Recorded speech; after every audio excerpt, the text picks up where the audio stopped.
She was just a super bubbly person, always happy, you know. She could literally just light up a room. And now at 11, a teen that touched so many lives in central Indiana, putting a smile on people's faces wherever she went, is now back at home with her family preparing for her funeral.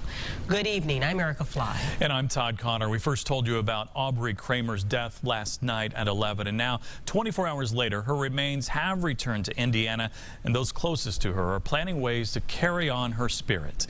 RTV6's Ebony Monet has the story. We all feel her with us. It's really weird, but I swear she's there.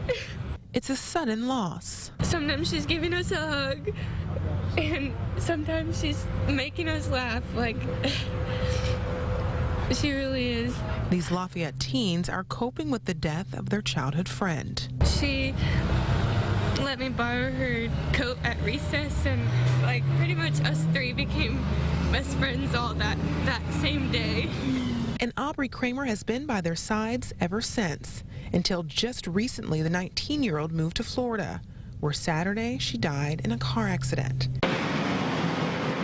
It's news the owner of Dog and Suds in Lafayette says hits her former work family hard. She had one of those personalities that you only run into every now and then. She was very strong-willed, very independent, but a very hard worker, and she touched all of us. Order number 314. Wednesday, workers crank out Coney dogs and root beers as the line stretches out of the parking lot. A portion of the sales will go to an online fundraiser to help the Kramers bring Aubree's body home, and for the funeral expenses. Her sister Lexi says she appreciates but is not surprised by the support for Aubree. Just her personality. She was always just a super loving person, and it was always just so nice to everybody, and she was just a really good person. Friends agree, a good person loved by many. That's the best part about this community. Everyone's just we're just gonna stick together, and as long as we stick together, you can still be sad, but you can just all be sad together.